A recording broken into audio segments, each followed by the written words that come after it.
I'm telling you to ask for this feedback because these are the things that are said in the rooms that you are not in. So you also need to be very open to the feedback. Hi, folks, and welcome back to HRD TV. I'm Carrie, and this is a channel where we empower your HR journey from mastering the basics to acing your certification exams. Today, we are diving into a topic that many might find daunting: asking for a promotion.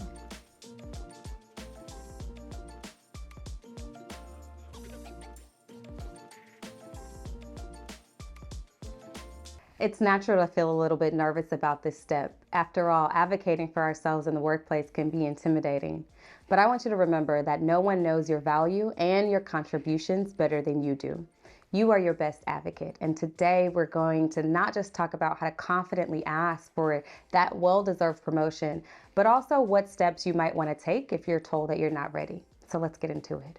The first step in asking for that promotion is outlining your responsibilities and your impact. I want you to detail your current role. You can do this by thoroughly documenting your current job responsibilities. And this isn't just a list of tasks, it's an exploration of your role in your organization. For example, if you are in charge of employee training programs, you should detail how you design, implement, and evaluate these programs. You should also highlight any special projects or initiatives that you've been a part of.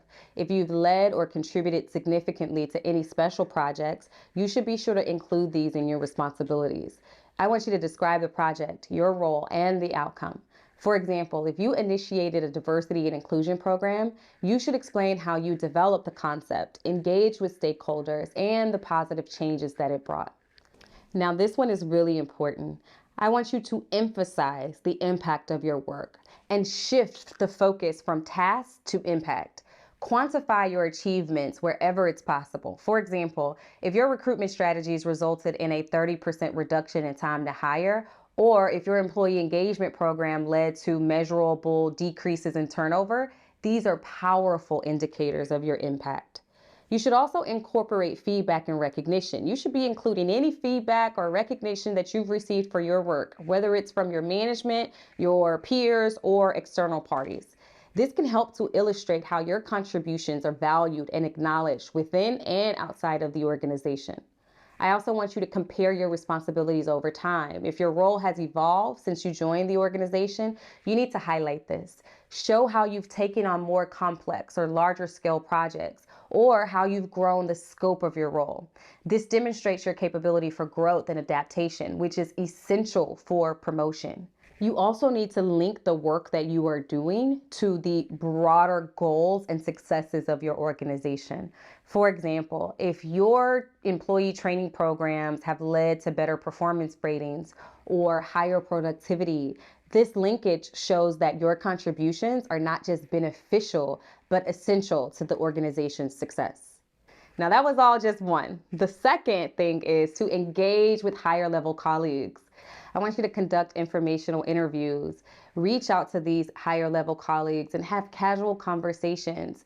And in these conversations, you can learn about their daily responsibilities, their challenges, and how their role fits into the broader company strategy. For example, if you are eyeing a senior HR manager position, talking to someone that's already in that role can give you valuable insights into what it entails. You should also understand the differences in the roles. Inquire about how their role differs from yours. What are the added responsibilities? How does their decision-making process differ from yours? This information will help you to understand the gap between your current position and the one that you're aiming for. Step number 3 is to emphasize your achievements with data.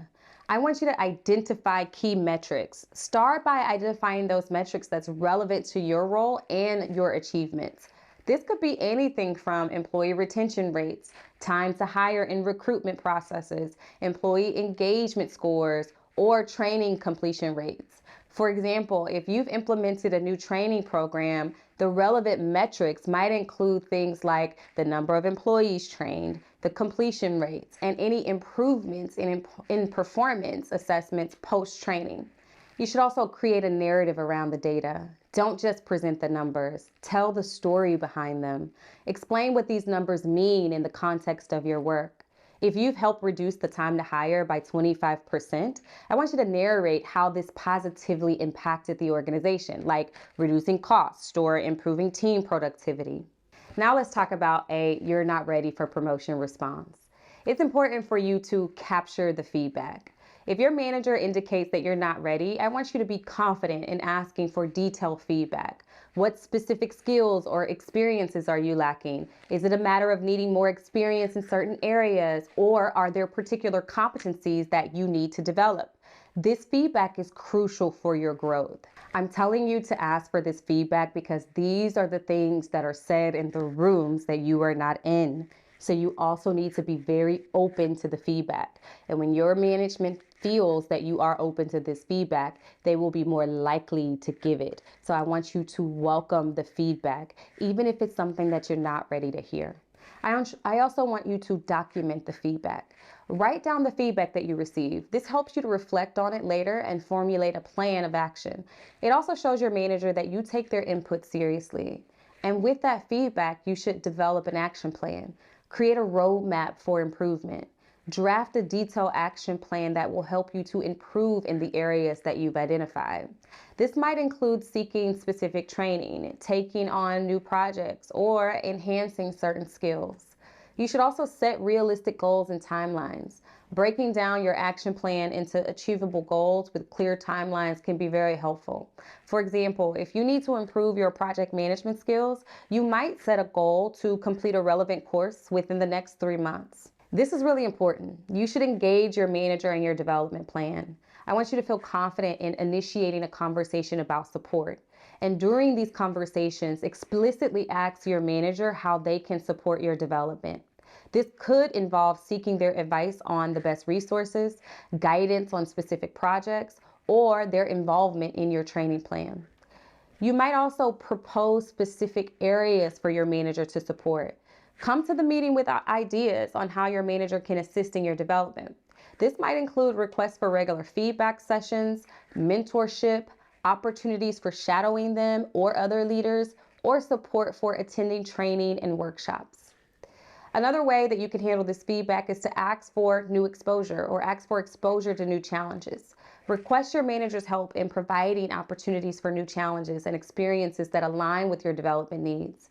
This could be in the form of leading a new project, working in a cross-functional team, or other opportunities that stretch your capabilities. You should also regularly review and update your progress. You should be reviewing your progress against this action plan and adjust your strategies as needed based on your experiences and any additional feedback that you receive. And then once again, just be open to that continuous feedback that you get from your manager and your peers on your progress. This not only shows your dedication to improvement, but it also keeps you on track. Remember this. Every step in your career journey, even the challenging ones, is an opportunity for growth and development. Don't hesitate to seek support from your manager and involve them in your growth plan. After all, your advancement is a shared success. If you found these tips and strategies to be helpful, don't forget to like, comment, and subscribe. And if you have some experiences that you'd like to share, I'd love to hear about them in the comments below. And we'll see you on the next one.